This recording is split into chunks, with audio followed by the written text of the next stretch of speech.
Hello and welcome to Take Your Time, a Persona 3 Reload podcast where we play Persona 3 Reload in real time along with the in-game calendar, but we're in the real world talking to all of you out there. Hello everyone, I am your host Jonathon Dornbush, joined as always by my co-host Tom Marks. Tom, hello. Hello. How are you doing? I'm great. I'm happy to be here. I'm not boiling on an 80-degree day. It's good. Glad to hear it. If you were boiling, this show would probably be a nightmare for you. This is probably I feel like the Venn diagram of our audiences probably crosses over with the vlog brothers, John and Hank Green. I feel like I should just fold in a weather update every episode like they've started doing on some of their videos. That's fair. You know, just it's hot today. If you were boiling, I would say, why the hell are you wearing a sweatshirt? But, I think that would be option A or clue A. I pre-ran the AC today. Smart. That's very smart. Yeah. Small side note, it was wild to me moving out here from the East Coast that, like, air conditioning was not a common thing in San Francisco.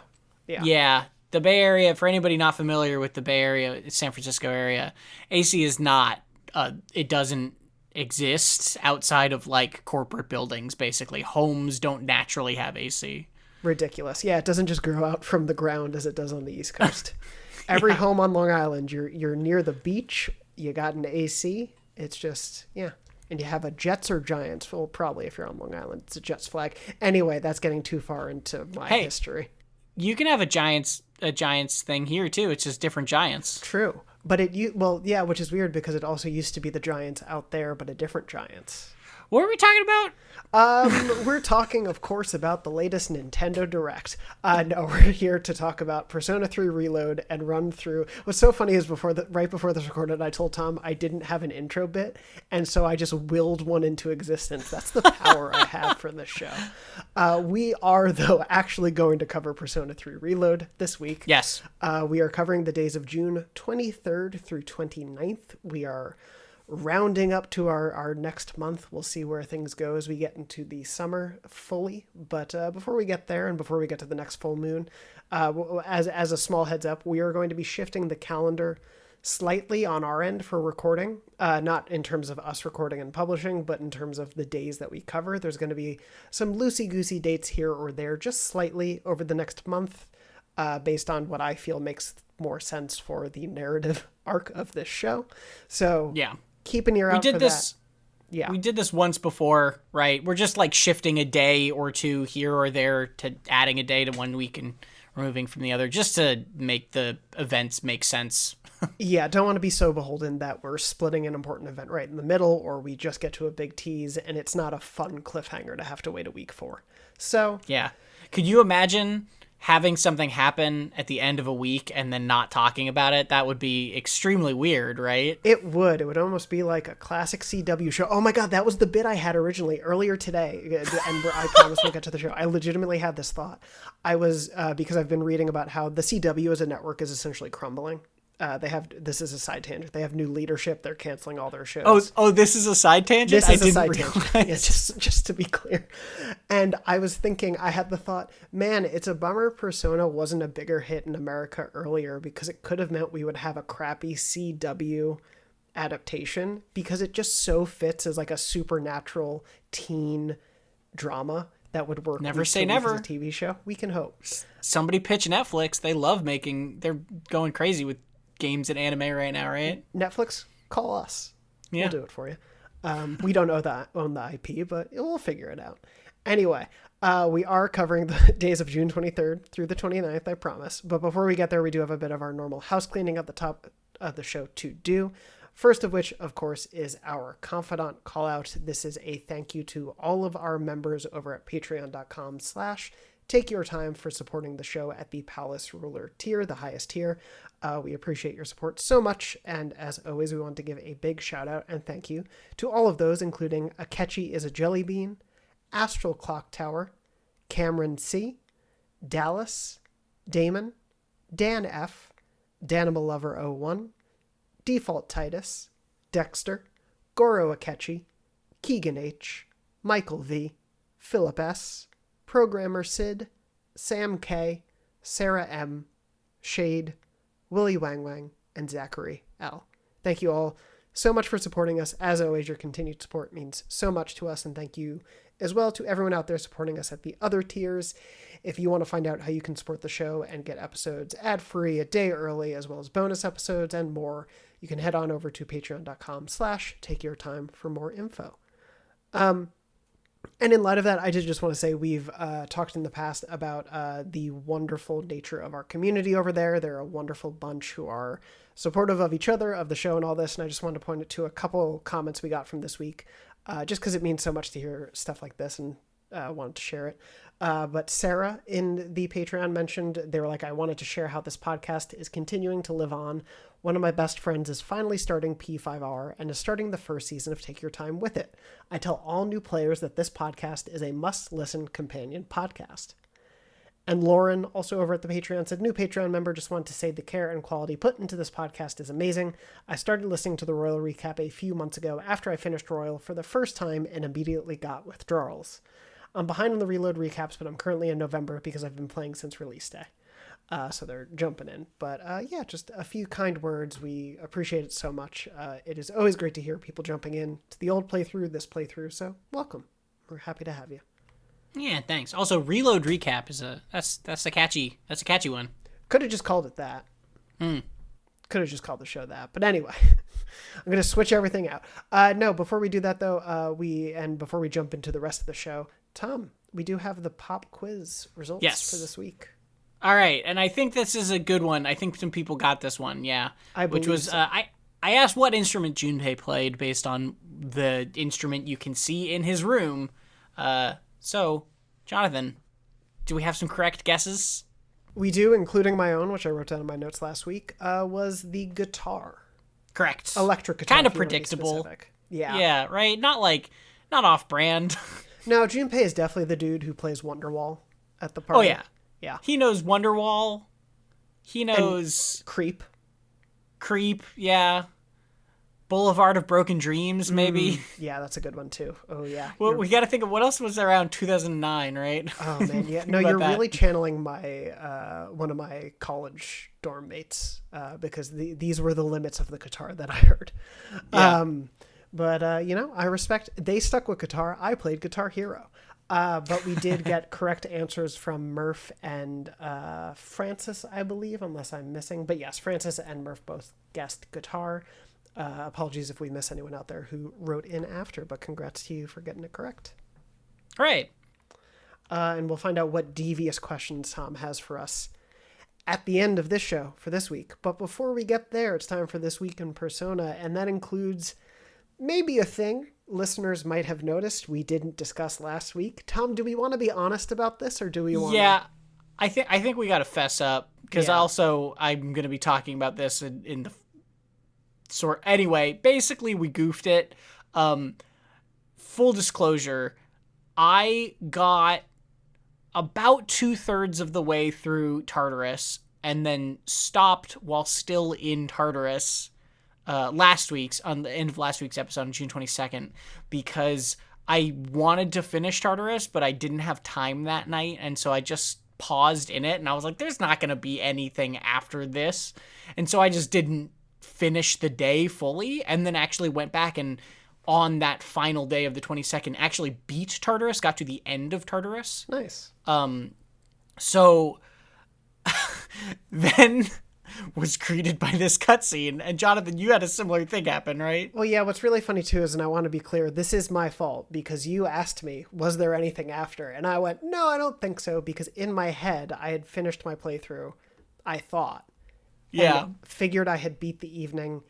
It was a few days later, so I was just like, yep, there was nothing. I don't remember anything. And what happened was I got very tired that night and was at the point where I was going to make tea with Mitsuru, and said, I'll save it here and come back to it next week. I'm sure it'll be fine. Because then you don't have to do like the morning of the next day. And yeah, it's so funny because I want to be really clear. We do this show the way we say we do it, right? Oh, sure. Like this isn't oh, we never finished the week on time and we got caught this time. It's literally, this is the only time I think in the history of the show that both of us stopped before fully completing a day. And then also, this was the one time that there was something that like we needed to see after Pretty that major. point. Yeah, a big scene. So let's talk about it. Yeah, so and as you pointed out when we were discussing this, technically, even though it says June 22nd on the calendar, it does kind of count this week because the dark hour is past midnight. Who's to say what day it really falls in? Nobody can answer that question. Only the members of SEAS can, but they're not real. So we'll just have to stick with it. They're real in my heart, but I can't go ask them questions. So let's instead break down this scene, which was quite out of nowhere, I would say. Yeah, it's really wild. It's just a dark hour scene in the alley, in the spooky gang alley. Yes, and what I do want to say, and we'll get into what the scene is in a second, I do like the context of the scene as well as the scene later in this week with, or pretty soon into this week with Shinji and Akihiko, in that the game is not afraid to give you a lot of the perspectives around you and to showcase the story that is clearly ongoing, that isn't just about you. I appreciate that a lot. And with that, we get the introduction to, as they're labeled, I believe I wrote them all down, the pale young man, which is the figure who is shirtless, tattooed, in jeans, carrying a revolver in his belt holster. We have the intelligent boy who's in a green jacket, has hacker glasses on. He looks like the hacker nerd is the best way I feel like I can describe him. And a girl in dress who is more reserved, quiet, I think red hair, and, just a little bit more reserved in the back for this scene. Negacies. I really wish that's how it introduced this scene. God, that's such a great scene. Anyway, Scott Pilgrim, right? We're on the same wavelength. All right, just making sure. Anyway, they walk up to this guy who has suddenly woken up in the dark hour. Seems to be very confused, has no idea what's going on. He's panicking. And they seem to have all this personal info on him. And they mention that someone wants revenge on him. They won't say who because they're professionals and they would never betray that confidence, of course. But the rumors this guy kind of realizes from online are true. And does mention a quote that comes up a lot in Persona 5, but I don't know if that's your quiz question, so I'm not going to say it. No, it's not. Okay, fine. He says for real. Oh, yes. So I just enjoyed that. But anyway, he kind of says, the rumors are true from online. The pale young man really only cares about the client's wishes and enacting the job that they've done. And so the guy runs away and he shoots him. Real savagely. Yeah. Just point blank shoots the guy as he runs off screen. This guy delights in. Yeah, takes pleasure in him running. It's messed up. This game has dark themes that have been coming up, and I'm sure will get darker from what I've heard about the game. But also, this is a real hard right turn from school drama to people in the dark hour just shooting people. Just a straight up attempted murder in the dark hour. The girl does note, I say attempted because she notes he's not dead. Right. But the intelligent boy says it doesn't matter. They did what they came here to do. Tomorrow it'll just seem like some random crime happened here. So they're good because obviously as they're in the dark hour, no one else really knows what's going on unless the members of SEAS happen to walk by, but they don't. We don't get any SEAS interaction here. We just get these three people. We have this murder happen. I obviously have greater context than you. So Tom, I want to hear from you what you thought of this. I think this is cool. I hope that these people are bigger villains than just one arc, if that makes sense. That's my initial desire. Because again, this is the catchphrase of this show, not to overcompare to P5, but P5 does do this thing where it gives you the villain right away and it says, here's the bad guy, and then kind of makes that bad guy reappear kind of throughout the story. That's sort of something that's been missing from this game, and not in a bad way necessarily, because we have there's a lot we don't know. We're trying to figure out what Tartarus is. We're trying to figure out what the shadows are. But the villain, quote unquote, is just these bigger shadows, and there's no face to it yet.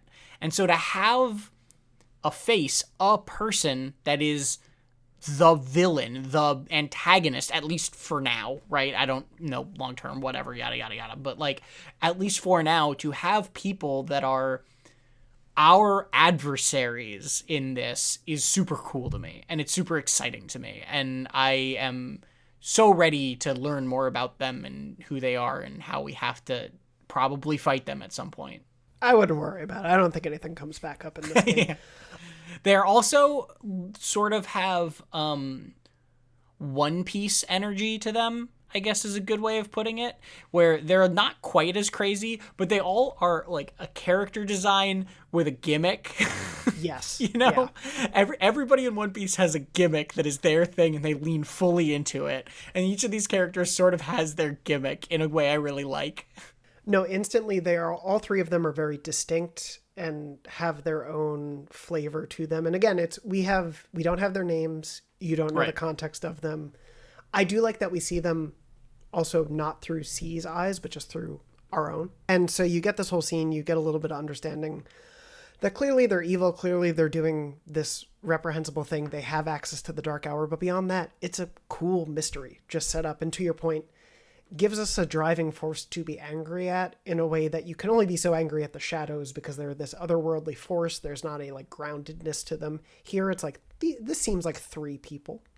Yeah, it also continues to establish how little we know because, you know, there's sort of the assumption that there are not a lot of people running around the dark hour, that maybe you're the only ones, because every time we find someone new, it's a super rare thing and we try to recruit them. But now we sort of know, and especially with the conversation with Shinji later, we just sort of know that there's a lot more people running around the dark hour, I guess, than we were initially led to believe, which is exciting because, again, who are the people Akutsuki is working with and who's doing the research, right? There's more to this world than they're showing us, which I'm into. I dig. Yeah, I really like the layers it pulls back there of showing you that it's not just solely focused on what you're doing. There is more in this world. I think it's surprising. I think it does come out of nowhere, but so does a lot of stuff. And I think it really works to kind of get you, especially whether or not, and I genuinely don't remember, so this is not a tease or a spoiler, but whether or not it applies to the next full moon or if it comes in later, this now sets you on edge of like, okay, what's the next thing that's going to happen with them? I don't know. Yeah. And it's cool. Yeah, I'm excited to see more, and I'm sorry we skipped it last week. Yeah, we apologize, but we made up for it. Speaking of, Francis from the Patreon did asked us, of course, what we thought of the scene, and then said, I was surprised but also confused during my first playthrough when seeing those three people. When you check in with the folks in the alley during the day this week, they will mention something like the strange trio even before you saw this cutscene. So you get a little bit sense of them, and we'll get some more sense of what's related to them and also stuff that we've heard previously in the game as we go through the next few days. Sure. Francis also noted, just a note, in P5R, the week of June 21st, we were discussing the Kaneshiro Palace. Anyway, moving on from there and that accidentally explosive beginning to our week. We get to June 23rd, which is our first full proper day for this week. We start the day maybe somewhat associated with the night before because we get these girls talking about some revenge website. One girl is desperate for the URL, which I thought was a little weird and uncomfortable. But we heard them talking about revenge the night before. We're hearing again about this revenge site. Maybe pieces to put together, maybe not. Who's to say? Yeah, it's the revenge site was sort of just teased in conversations up until this point, and now that we have this manifestation of it, we've seen it in action, suddenly that's all anybody around town is talking about, right? That's the main thing that is being discussed now inside conversations. Exactly. But before we can learn or do any more about that, we have free time. So what'd you do in the afternoon? Well, first I went to the nurse because I had gone to Tartarus, Nice. and I went to the nurse for me and Elizabeth because there's a request for her. Oh, yes. Yeah. I also was super rich. I sold some stuff, and I had over 100,000 yen for the first time. Welcome to the club.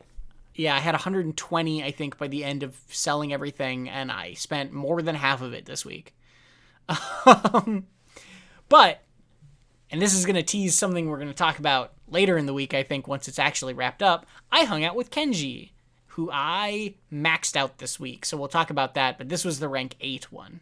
Congratulations. Okay, so this was your rank 8. But yes, you maxed him out this week, and we will be talking about Kenji, our first maxed out shared confidant, social link. Hooray! We'll be talking about him at the end. So for those who haven't maxed that storyline out, I'll put in time codes so you can skip and come back to the thrilling dissection of the Kenji storyline. But congratulations. I hung out with Chihiro and got her to rank 5. Cool. Again, trying to go where you led me last week, and then I'm like, you're probably going to switch it around again. No, I hung out with Chihiro a little bit this week, too. Cool. Moving on from there, before we get to any sort of evening free time, we do get a scene, as I mentioned earlier.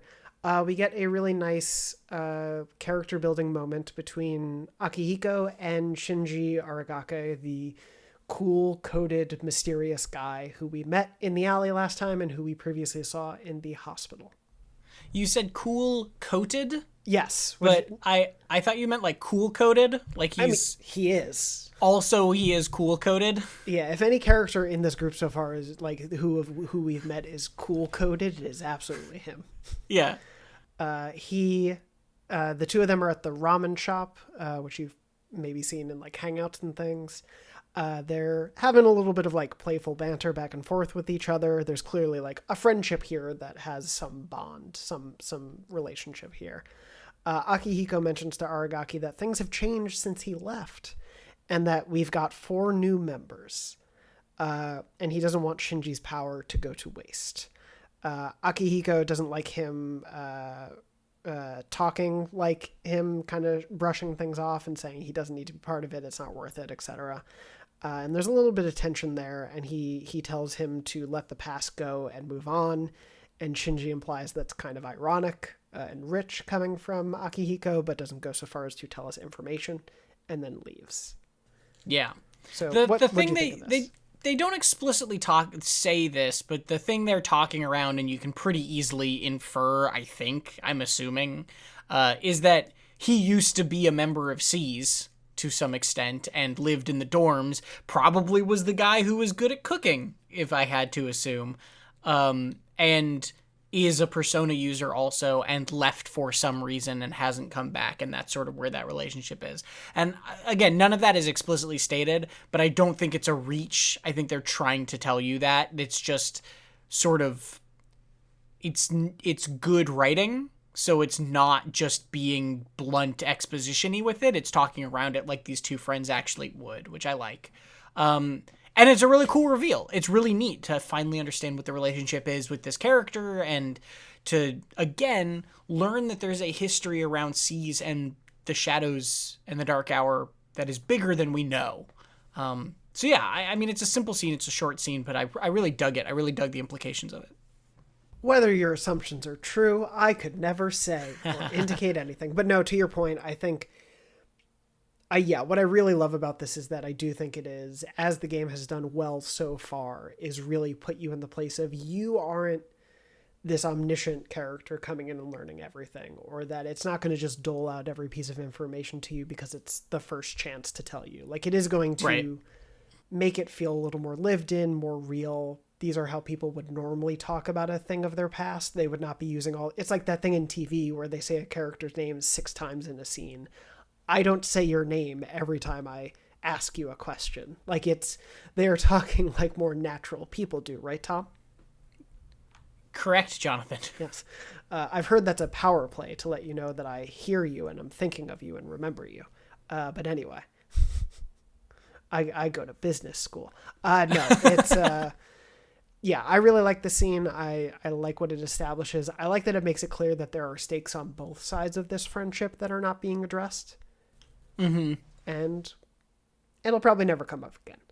Yeah, it's also good because it establishes that there's sort of beef-ish between them, but also they're friends, right? It's not directly Shinji has a problem with Akihiko. He has a problem with something larger, with the group that we don't really know about yet. And he's still friends with Akihiko. It's just keeping them apart. Yeah, it's great. And I think it's a great scene. And My only problem is that he leaves Akihiko with the bill, which is really rude. Very rude. Can't do that to a guy. But we don't have time to worry about that because we have free time. So what did you do this evening? Well, the shopping stuff arrived. Yes, including true. that insanely expensive piece of armor, which seems to be kind of worth it. Yeah. And then I also went and I got the glasses. You have to get an item in Tartarus to get the glasses for Elizabeth to make her fashionable. That's like the one timed request that there is currently. So I did that. Oh my goodness. Excuse me. This is going to sound really weird. A flower just exploded on my desk. A dried flower. And now there's petals everywhere and it's a disaster. I won't lie. I really thought you were going to be like, oh no, my magic cards have spilled. No. Where I thought you were going. But I would be freaking out a lot more. that's fair. Yeah.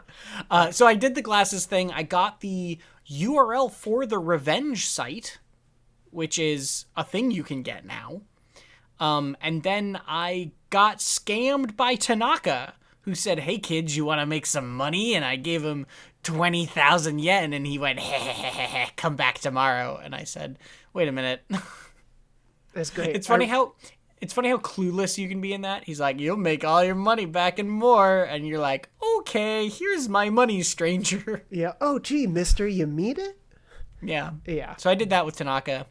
And then, because I thought the Tanaka thing was going to take time, I just used the revenge site URL because I wanted to see what the deal was. Not to get too far into it, but I used that the next night. So yeah, can just mention I used it as well. It ups your courage. Yeah. I was expecting it to be more story related. I think that's fair. Yeah. I really like what the protagonist's reaction to it is. He's just like, this is depressing. The world sucks. This is really bitter people online. And then you just move on. Literally, you get courage because it's like, I've faced terrible things. I've gone to the bowels of the internet. Yeah. And luckily the internet got way better after 2009. So yep. I'm Only glad we all from learned there. the lesson. Exactly. Well, I'm glad you did that. I watered and tended to the plants with Fuuka. Oh, nice. So, I almost did that. Yeah. It's hard for me to pass up the plants. It's just because I like when you get more items from it. But yeah, simple enough.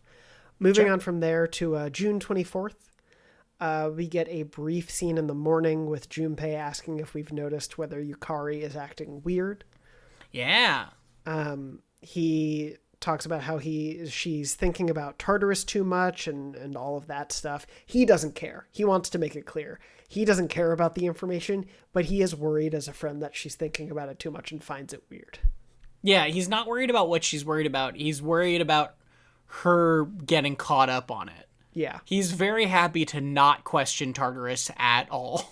Yes. It is also very funny. I decided to answer the rude version this way, or just the, no, I haven't. What's going on? He goes oh, really, dude? You should maybe take a little bit more care to pay attention. It's like, okay, let's hold it back here.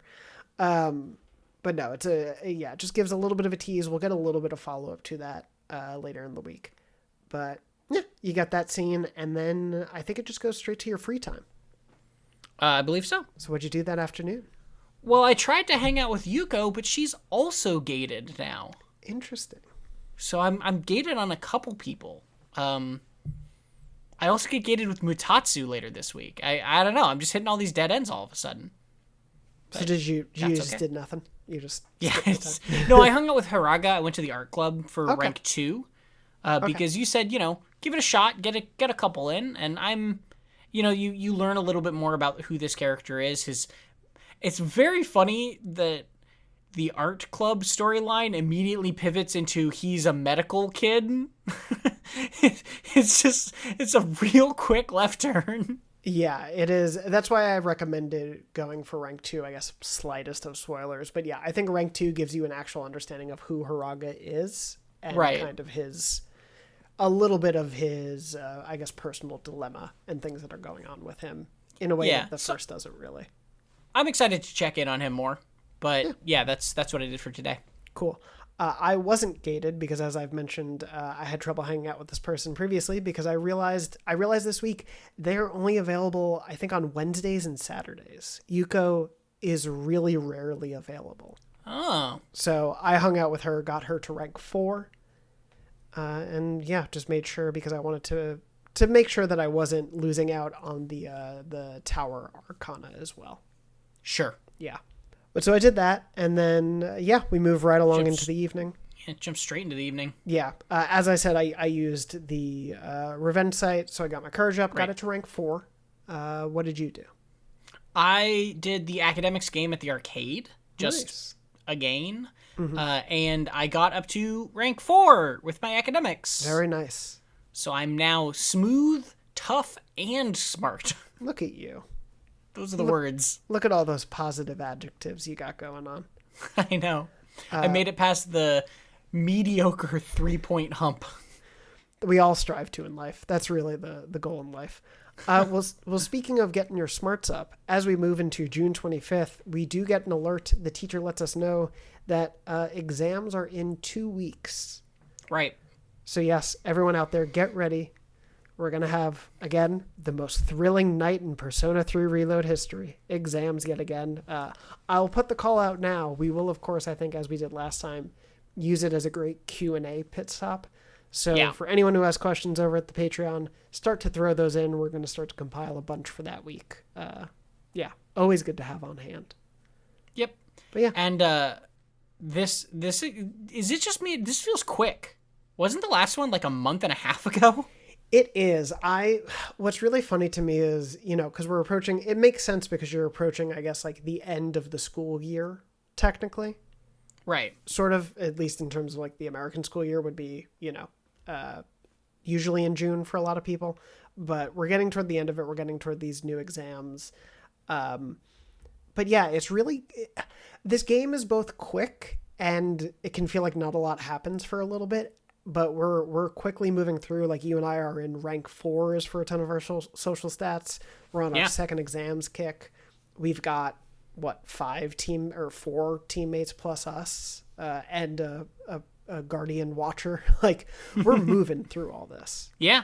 So be on the lookout for exams coming up. But then we go right into free time. It's a pretty quick free day. So what did you do? This is the 24th? 25th. 25th. So then I hung out with Kenji again. I got him to 9. And then, that was basically it, right? That day goes by really quick. Yeah, it just goes right into the evening. In fact, just tell me your full day and then I'll go through mine. What'd you do? So I hung out with Mutatsu and got him to 3. Nice. Okay. I hung out with Hiraga and got him to rank 3. Okay. And then in the evening, I read books again with Fuuka because I was pretty slim on options that evening, if I remember.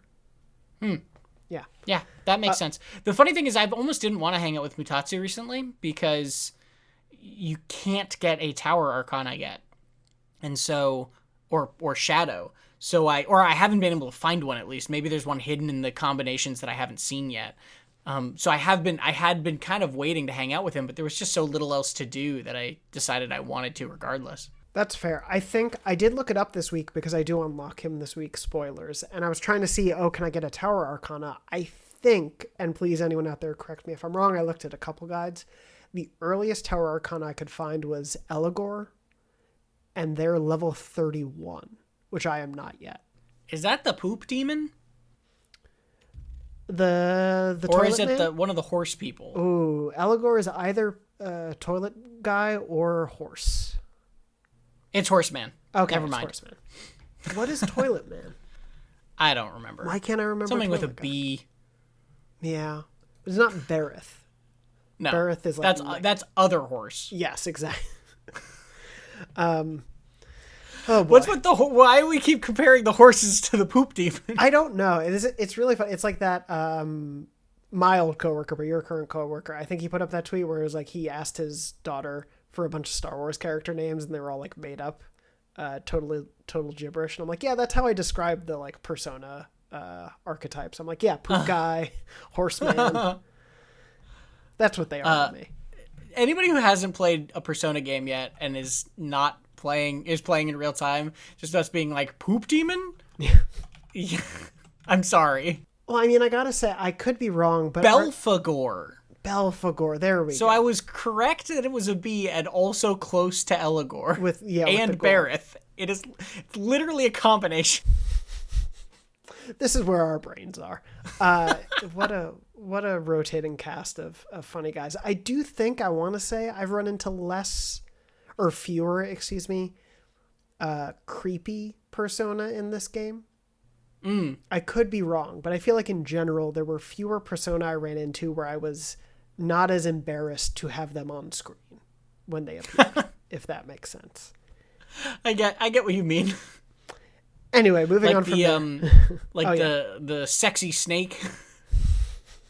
Like that you encounter in this kind of run of Tartarus. This is one of the things I really am liking about Persona 3 is that the shadows you fight with are not the shadows you fight. I think that's just a really nice little touch. I'm very much enjoying now that we've gotten past, I complained at the beginning that they were basically just hand monsters or different variations. There's still like a little bit of that here and there with, we're fighting birds again or whatever, but there's also some really cool, creative monster designs that I'm continuing to discover.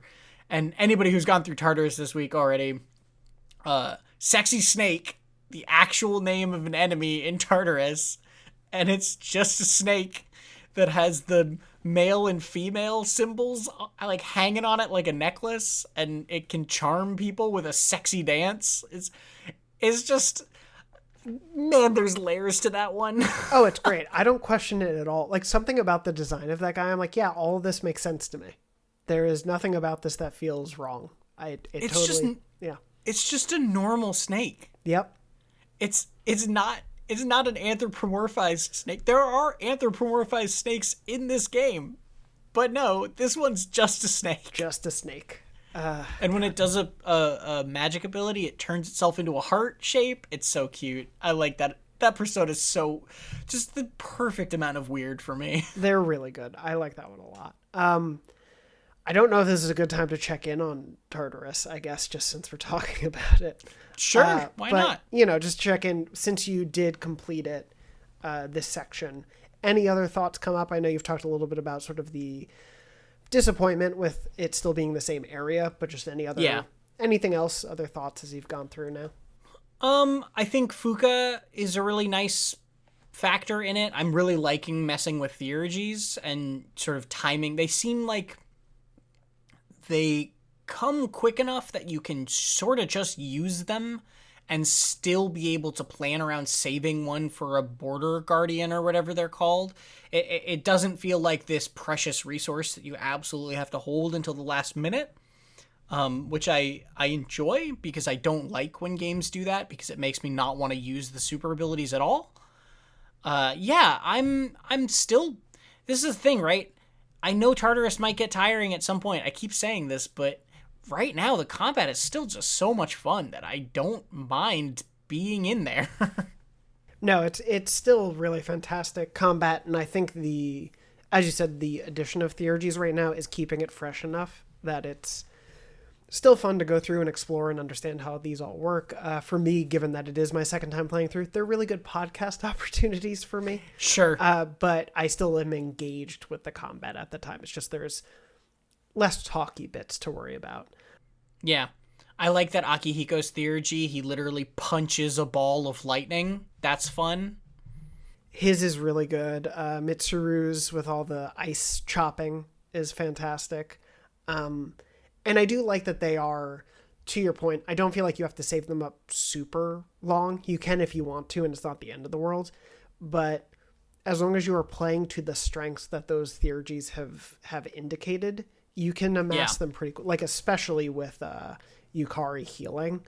If you just have her healing pretty regularly, you're going to get those every few matches like nothing. Yeah, and it's the same with your main character, right? Your main character gets it up by just using persona abilities, which you're constantly doing anyway. I'm still just digging it. I wish that the environment was a little more different. I was surprised that, at some of the things with this section where the last section, I think, introduced this idea of having 2 Guardian fights in a row, and I thought there was going to be something with that, and then there was actually one less Guardian fight, I think, than usual in this area, which I was just a little surprised by, but not, disappointed or anything by. It's just, totally. They're keeping you on your toes a little bit with the structure of it. Yeah. Well, and with this one, if anything, it teaches you to the point of Fuuka now being a key player. She learns the jamming ability. Right. Which you can use. I did not use it at all in this section because I like to fight and just want to keep fighting. So I fight all those hard enemies, but it is an option if you need it. You just like fighting those sexy snakes. I can't get enough of those sexy snakes. Really hard in the moment. I thought, like, should I say sexy snakes? I'm like, I should say any chance I get now. I'm going to just say sexy snakes. Anyway, the only other thing that I wrote down, I thought it was interesting that we had mentioned it last week, but that as you fill out the compendium, you get new persona. I've been trying to keep up with. I've only been able to do the first two, but I've done the Fortuna, whatever you want to say. Mm-hmm. The Fortuna persona, like the special ones. So I'm trying to keep up with those. It didn't give me a new one, but I'm just trying to keep up with the special ones as they come up. I can do that one, and then I'm missing one persona from the second one, but I could make that persona, so I basically could do it. Yeah. And then I also can do the third one, which I think is a DLC one, because it's Arsene from P5. Oh, I don't have that one. Yeah. Yeah. So I can also do that, but I haven't. That's really cool. And then the only other thing I want to note was just that, again, to your point of a few weeks ago, which I really appreciated, was the fact that there are important character building moments when they talk at the gatekeeper levels, and it's really nice. We get a nice bit of them talking about how dependable Fuuka is, one of them, and then we also get this nice back and forth where Yukari kind of talks about how even with Mitsuru's like schedules and she's always so busy, she somehow is always on. Right. And she's always able to do all this. She does bulk a little, and we'll talk a little bit about sort of the disconnect between them I think a little bit later this week, but kind of she balks at the idea when Mitsuru says she's asking them to do this, right, and that's about it. But yeah, I like that it just puts those moments in there. Yeah, and there's the most important thing about this Tartarus run is that you get the tuxedo outfit for Akihiko, and now he just looks like Percy from Critical Role. Oh, yes, he did. Yeah. Which is really funny because I think Liam O'Brien, who wasn't Percy but is Critical Role, played him originally in the game. Oh, really?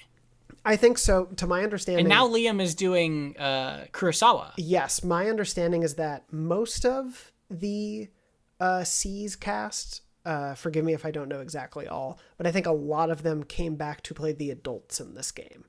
That's cool. In Reload. And so, yeah, to my knowledge, I'll double check that. And again, delete this if I'm wrong.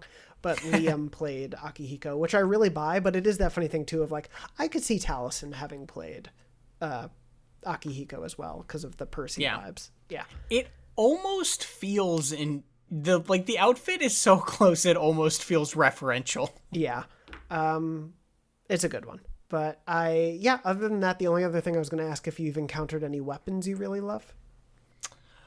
I think I've just been equipping a lot of the main sort of high damage ones here and there. I'm sad because I got the lead pipe for the main character, but I already found a sword that was better than it, so I don't get to use a lead pipe. I had the same issue. Yeah, I was like, oh, but it's so funny. I can't use it. Oh, well. Yeah. Maybe I'll use it for a little bit just for the laughs. Just to see. Because I have to go back into Tartarus, apparently. You do. This is a thing that we'll jump into with the next day, I believe, because on June 26th, Elizabeth tells us more people wandered into Tartarus. Yes. And so here is, I think, an interesting dynamic that you're going to get as you go on, and I don't want to say, I guess, too much, but you don't know when these Elizabeth calls are going to come. They could come early in between, they could come very close. And so then you have the struggle. Do you wait to go to Tartarus and do it all in one night? Do you continue to spread them out? It's very much an option, I think, to your personal play style, but I don't think you should reliably expect early Elizabeth calls every time. Yeah, I mean, it incentivizes you to wait, but one of the things that I do like is that money is so important in this game. I feel like a lot of RPGs screw up by making your resource of sort of just plentiful enough that you don't have to think about it. You really do have to think about how you're spending your money because it's tied to so many different things, at least this early. So, like, one of the reasons I stayed through Tartarus the whole way was to get money, right? It wasn't even just to get to the end. It was just to have money to spend on the things I needed to be doing during the week. So, I don't feel bad that I have to go back in. It's a little, like, but I'm sure I'll probably have to go back into Tartarus early or before I get an Elizabeth call just to get some cash and get ready to be spending it on other things because those items are expensive, you know?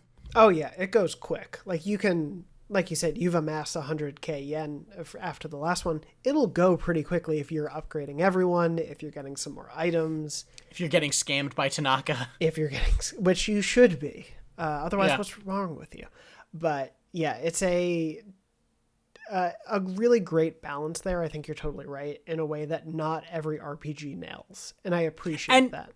And it could go the way of so many other RPGs where halfway through the game or 3/4 of the way through the game, you're rich and you don't have to worry about it anymore. Like, I don't know. But right now, it feels very intentional and thoughtful in how you have to spend your money, which I like. For sure. There can be a curve, but I think it's one of those things where, at least when it starts out as being a risk-reward opportunity with the currency, it's more enjoyable for me. Yeah. So it's good to have that there, but yes, as I mentioned, you have more people you can go save in Tartarus, so that is an option if you would like to this week. But before we get to an evening where you can make that choice, we have free time in the afternoon. And Tom, what did you do? I maxed out Kenji, rank 10. Congrats. Shall we talk about it now, friends. or do you think we can do it at the end, because then just people will, if you haven't done it and you want to skip, you can. That's fair. I hung out with Bebe and got him to rank 3. Bebe. Love it. Again, don't want to spoil things as we go through them, but the only thing I want to say, and it's not a spoiler, is just I love when he screams out, "I must sew." It's just so dramatic. I love it. And that's all. That's all I have to say about Bebe for now. Yeah, and then I think it's just free time in the evening, right? It goes right into the evening. So what'd you do? Well, this is where I was gated with Mutatsu, so I got caught up there.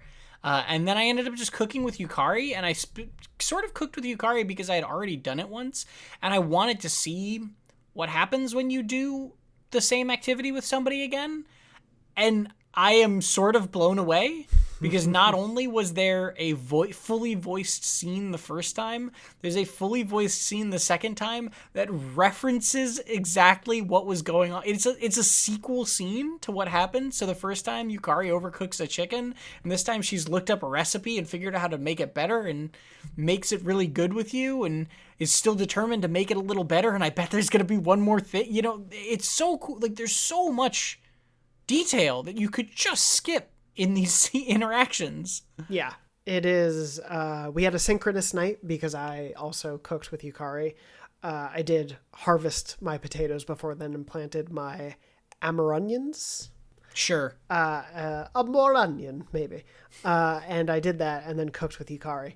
And I'm just going to keep moving past that one. And yes, I'm with you. I think, again, I know I am just saying this ad infinitum, but it is crazy to me, and one of my favorite things about this game is really how much detail there is in the margins of it, and how much you can easily miss, but how much you're rewarded for engaging with all of its systems and all of the opportunities to learn about the world. Totally. Yeah. It's really great. So I'm glad you got to do that. Cooked a little more, saw some of that. It is, I think, fair to say, you know, you have the variety with each character going on, so at some point, inevitably, maybe you'll run out of voiced scenes, but it's nice that there's more than one. The fact that there's more than one is kind of crazy. Exactly. The fact that there was one at all, I was like, oh, that's cool that it's not just some sort of throwaway thing. And then I was not expecting there to be a second one. Have you done other activities with the same person? Like, have you done two things with one? Okay. Just check. I've only done cooking with Yukari as my only duplicate thing. Okay, cool. Just wanted to ask. But yeah. That's that evening, and then moving on from there, June 27th, you get a little bit of discussion around the fact that a lot of people found unconscious so far from this mysterious revenge stuff going on were couples. Right. You learn. And they are discussing whether that's romantic. Again, a lot of these conversations I have a lot of questions on, but we don't get to interject. These are the two girls that are talking right at the front of the school, I think, and they just seem like not good people. Or at least one of them. Who's to say? But no, it is a very funny... Sometimes the segues they go on, I get that it helps add flavor, but I'm like, what did you say? I would probably tell someone about this conversation. Yeah. Moving on from there, though, we do get our free time. It's a full free day. So what'd you do? I hung out with Chihiro. I got her up to 6. Me too. Perfectly. Hey. Synchronous. We did it. Yeah. Well, maybe that'll be the next one we finish off. Maybe. And then what'd you do in the evening?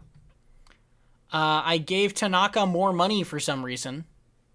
I don't know why yet, but he said, your investment didn't pan out, but it could if you give me more money. And I went, I guess I have to trust you. Sound in for a penny, in for a pound. Yeah.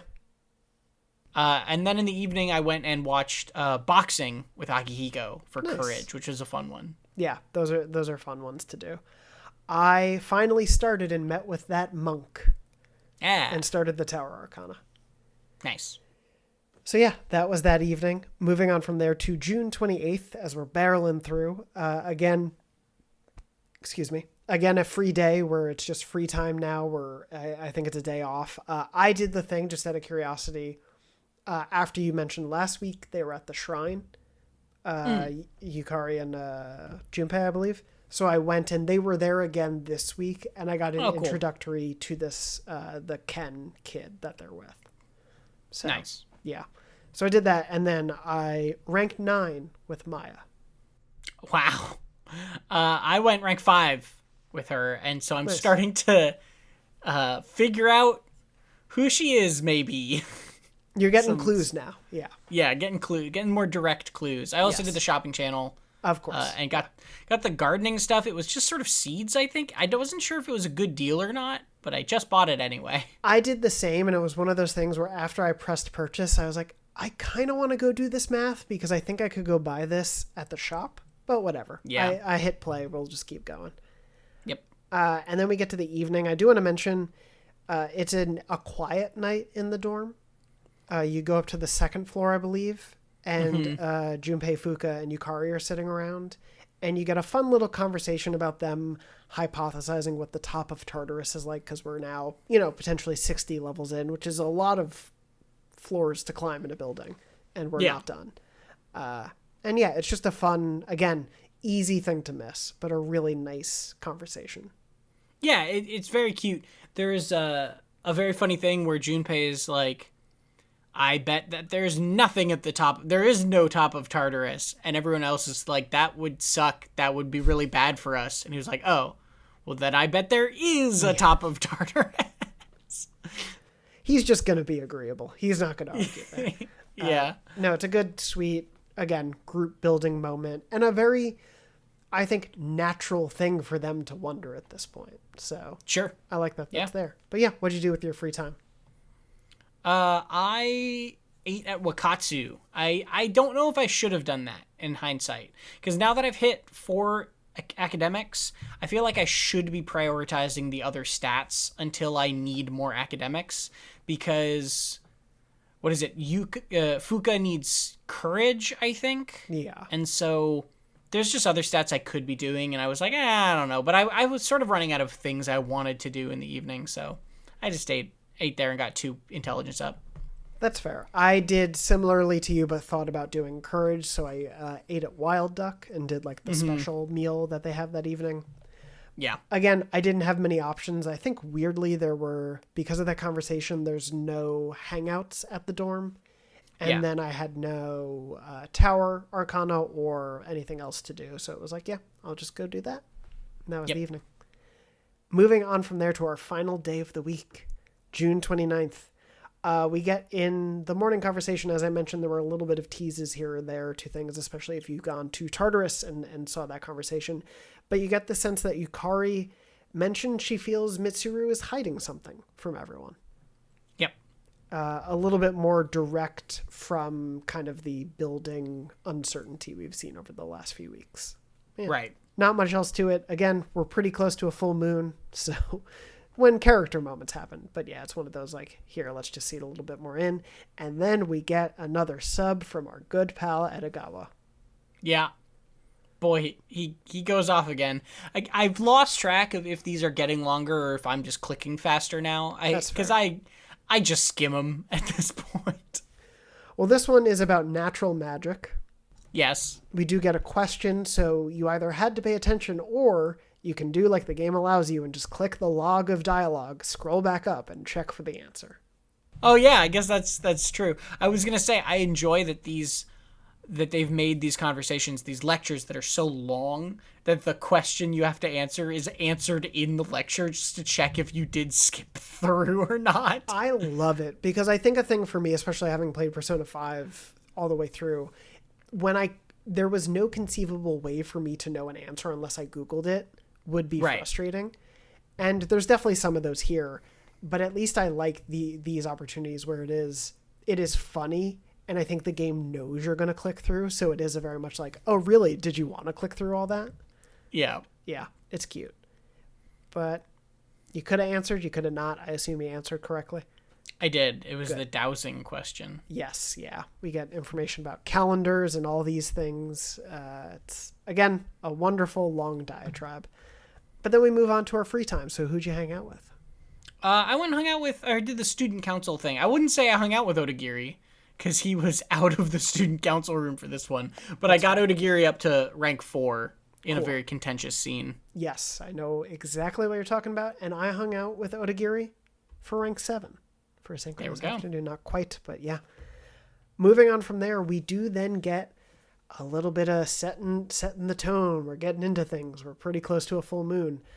We get a scene between Fuuka and Yukari in the control room. The two of them are talking, and Yukari asks her about, that thing that we learned about from Fuuka like a week ago, but that Fuuka now does not seem to know about. Right. Yukari asks about these students who stopped coming to school 10 years ago, reported as absences, but she's found evidence that suggests otherwise, and Fuuka doesn't know much, and I wrote down in my notes, but she was researching it. But I guess that's all she learned, but it's kind of like, I don't really know what to do now. But basically, Yukari wants help investigating into this, says now is maybe not the first time that shadows have appeared, and mentions how Mitsuru acts weird when Tartarus is brought up, so wants to know what happened back then, so Fuuka offers to look into it for her. And yeah, we just get a kind of clearly something is afoot. Yep. It's I like it because it's a little bit more concrete than Yukari just complaining to you every morning. Yeah. It's them actually looking into things, and I'm curious how this is all going to come to a head. Yeah. I like that it makes it very clear, because it is to that point. You could skip some of the side conversations with Yukari. You might not have gone to Tartarus yet. Maybe you've only heard her complain like twice. I think for us, we've now gotten 4 or 5 of these kind of suspicion mentions. But so it is very clearly building up to a point where she needs to take action. She's looking into things. What comes of that? I do want to mention, I think it is very funny because you get free time after this. And so if you go up and talk to them, did you do that? Yes. So you go up they say they're talking about girl things. We're talking about girl stuff. It's fine. Don't worry about it. That we were definitely talking about girl stuff. And you can ask to join. You can ask you can say to Yukari, can I join? And she's like, no. How dare you? Yeah, it's a really funny. I love that. Obviously, the game knows so the fact that they're so bad at lying about it is just like, all right. Yeah. I don't know. It's a cute little scene. But yeah, what'd you do for that evening? I worked at the cafe. I don't know, maybe it's just because Mutatsu and the Tanaka stuff and the hanging out with C's members is so interesting that now every time I don't have something to do in the evening, I'm just like, I'm so wayward. It feels a little bit lost. Yeah. Yeah. But, that's fine. You Putting got some stuff towards stats. It's okay. Yeah, it works out. I had actually not finished Tartarus on my last run, And since Elizabeth had asked about, people missing earlier in this week, I used this opportunity to go back in, finish. I got to level 60, save those couple people, called it a day. Yeah. Oh, actually, here's the thing. You know why I was able to finish Tartarus in one run? Because I got to the No, I know, literally no. I got to the second to last gatekeeper, and I was basically out of SP, and I started the fight, and I used Fuuka's theurgy, and she basically fully refilled everyone's SP. And I was like, oh, I can just keep going. When that is Fuuka's theurgy that comes along and saves you, it is like, oh my, because you can get that, and then you can get your stats go up one. Right. And as far as I can tell, it's random. I don't know if there's any way to cause a certain one.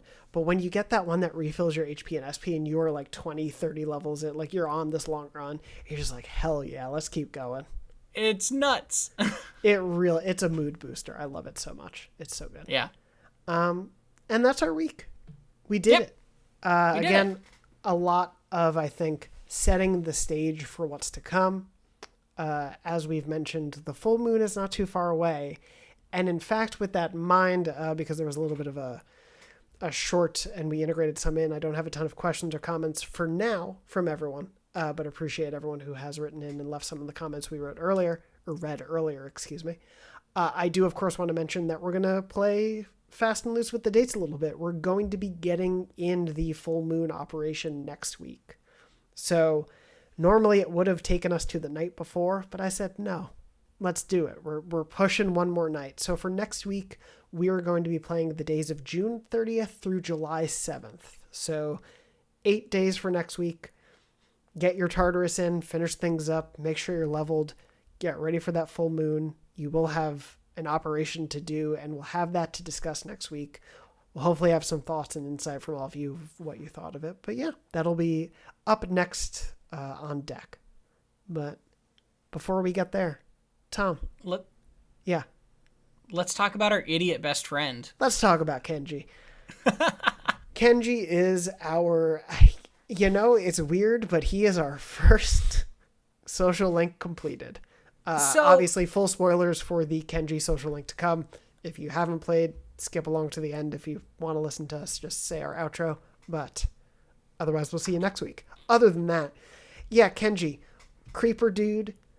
Not even creeper. This is how the storyline ended. He's not even a creeper. He's just dumb as a bag of rocks. He's just an idiot. My hope halfway through this storyline was that it would conclude with them breaking up, with her never having any idea he ever even thought they were dating. That was my hope too. Yeah. That was my dream for it. But what it ends up actually being is that she has no idea they're dating until he starts spreading rumors that they're dating, and then she is so shamed by this, or like it's such a problem with the school that she has to move towns to another school, and it's his fault, and she has a fiance already, and it's like, oh man, Kenji, you're an idiot. Yeah, he's a real dummy and almost like practically ruins a life. Yeah. Because of this, as you point out. I think like there's a certain point where you can maybe read like, oh man, something's actually happening. Obviously you're getting his side of the story. I think I'm with you very much of the understanding of like nothing ever actually happened.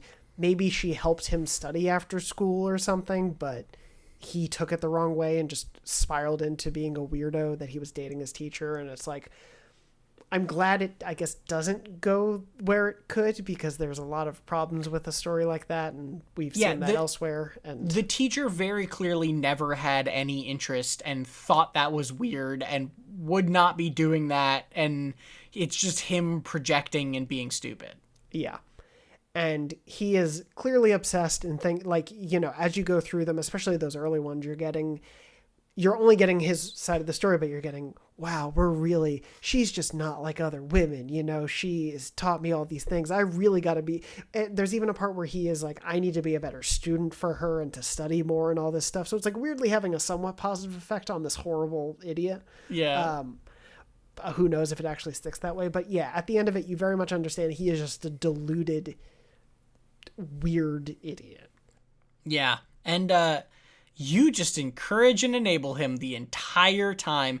Every positive conversation thing you have to give him is like, yeah, go move to the other town with her. Do it. She loves you. I think that's honestly where my problem is with the story more than anything, is that essentially you need to encourage committing big crime and potentially ruining a life. And you need to encourage the delusions of a child into this affair with an adult.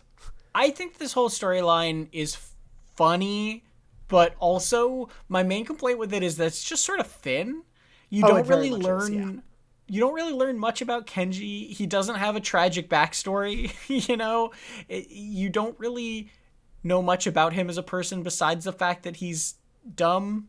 And the events of the thing can basically, like, in the Persona 5 Take Your Time season, we would sometimes go through these episode by, or like in social link encounter by social link encounter, right? But these are basically just him over and over being like, my girlfriend's the best, she wants to marry me, and then finding out he's wrong. And that's like kind of the entire thing. It's pretty thin overall, which is, I think, the biggest disappointment for me. The actual storyline, I think, is funny and whatever, and a little problematic, but not that bad in the scheme of things, since it was just him being very bad at reading signals or whatever. Yeah, I think it's to your point of the thinness. What I think is really interesting as well, you mentioned it's not like a tragic backstory. Without spoiling anyone, we've already been talking to people who have really sad lives. Like, there is a commonality with a lot of these that they can introduce quickly. Yes. Yeah, it does not get hidden. And here, there is, I guess, a sadness to the delusion of it, if you want to go there, but it's not presented as a sadness. Right. Necessarily. And yeah, I think, so if for it to be the first social link you're really introduced to, honestly, in the game, and likely one of the first ones. It's so weird. It's a very strange introductory one.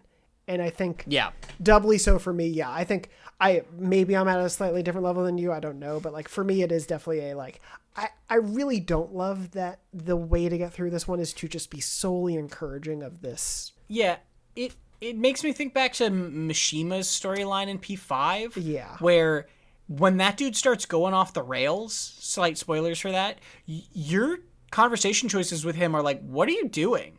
Yeah. Not like, knock it off, right? You're talking him back and pushing back on him making bad choices. This game is fully okay with encouraging you to encourage bad choices. Yes, you are very much an enabler to this.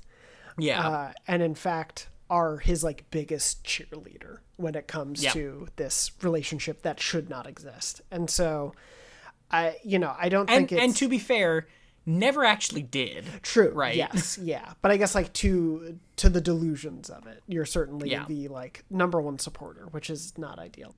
The fact that the best thing to tell him is to move is wild. Yeah. Yeah. And then he goes from rank 9 crying like a child, like a literal child, to rank 10, which I did again 2 days later, and he's like, Emery's probably already moved and gotten married by now. Well, you're my best friend and I've moved on. And it's just like a little bit of a jarring switch in that regard. Yeah, I think it was Francis from the Patreon even mentioned it felt like rank 9 could have been the ending.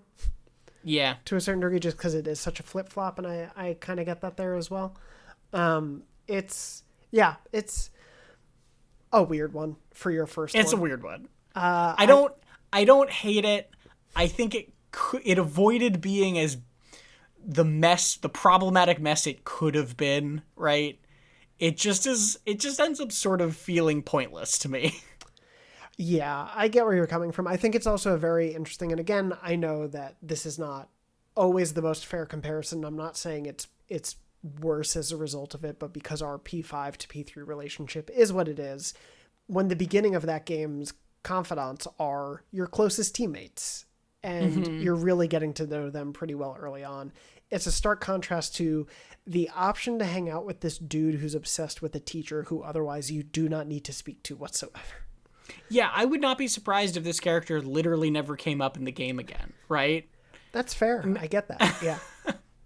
I do think, there's a clear variety we're seeing in these confidants, but yeah, it's a strange one to start. It is also, to your point, not built on a like inherent sadness to the character. He, other than when he gets really sad about things, is generally a pretty happy-go-lucky dude. Yeah, he thinks everything is working out great until the very end. Which is strange, and I'm curious to hear what people think out there, because I do know there are very, especially differing feelings on, I think, the portrayal of that stuff, especially in media. I know recently, I think the Netflix movie May December brought up a lot of that. That was especially based on a true story and a relationship that happens, as opposed to just in the mind of one character. So there's, right. But it's a strange one to start with, but here we are.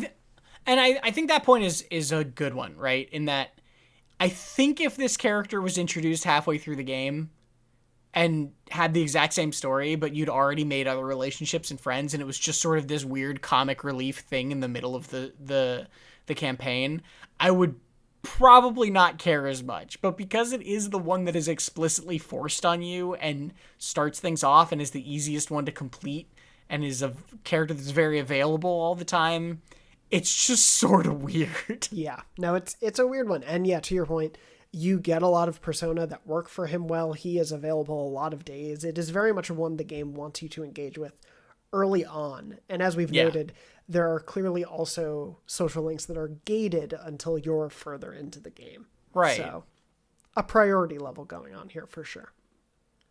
I don't know. Whatever. Anyway. It doesn't matter. Or does it? Is Kenji the big bad of the game? You'll have to stay tuned to find out. Wouldn't that be a wild reveal? Anyway, that's our first social link. Very curious to hear what people out there think. Please leave your thoughts in the comments about that, about this week or next week. Again, as I mentioned, we are doing the days of June 30th through July 7th. I know it's one more day, but I believe in you. You can do it. And we'll have plenty of stuff to discuss next week. Or maybe we won't. Who's to say? I do think, weirdly, this is the second full moon that you'll be hosting the episode for, which I just find funny that, like, you're hosting the big moments that you're discovering for the first time. It's fun. I'm into that. It's good. But, yeah, other than that, Tom, before we wrap things up completely, what's your pop quiz for this week? All right. So on the 26th, which is a Friday, Ikutsuki is over at the dorm for very little reason. No story thing happens with him. He's just sitting in a chair hanging out. And if you talk to the friends around, your friends, your teammates, they're sort of like, why is Ikutsuki here? I didn't mention this because I thought it might be a question. Yeah. So you can talk to Ikutsuki. So the pop quiz question for this week is, why is Ikutsuki there? What did he come over for? It's very clear he'll tell you. And there's sort of varying levels of how much you could answer this question, but I'd love to know, why was Ikutsuki there? Because he comes over for a very specific reason. He does indeed. So, yeah. That's the question. Leave your comments at youtube.com/Dornology, patreon.com/takeyourtime, Dornology@gmail.com. I'm at Tom R. Marks on social. He's at JM Dornbush on socials. Those things. We want to hear from you. Please let us know what your answer is, or if you have any comments about other things or questions for the upcoming exam episode or any of that. Tom, are you introing the show like you're me? What's going on? No, yes. Please do all those things. And again, as always, if you're enjoying the show, don't forget to subscribe, give it 5 stars, give it a like, leave a review. It does help get the word out. And spread it to more Persona fans hopping in every day. Every day, someone is playing Persona for the first time. You could change their lives by introducing this show to them. All right. Dial it back a little bit. You could make their lives better if you just told them, hey. That's the same. Keep dialing. Anyway, we appreciate it as always. And if you want to support the show further, of course, no obligations or necessarily needed to do so, but we appreciate it. If you want to head over to patreon.com/takeyourtime and learn about how you can support the show. And as I mentioned at the top, get episodes early, ad-free, bonus episodes. We'll be throwing up our bonus June episode. I think this week this airs, which apologies, it's technically July, but it's the June episode. We'll have a July episode for you as well. Time is a thing. But anyway, that is pretty much going to do us for this week's episode. Tom, thank you so much, as always, for joining me. Always a pleasure. And we'll find out what wacky confidant lines come up next week, who we're chatting with, what full moon awaits. Are we going to get a visit from our fun little friend who appears out of nowhere and says, ooh, stuff? Tune in next week to find out. But until then, thank you so much for joining us.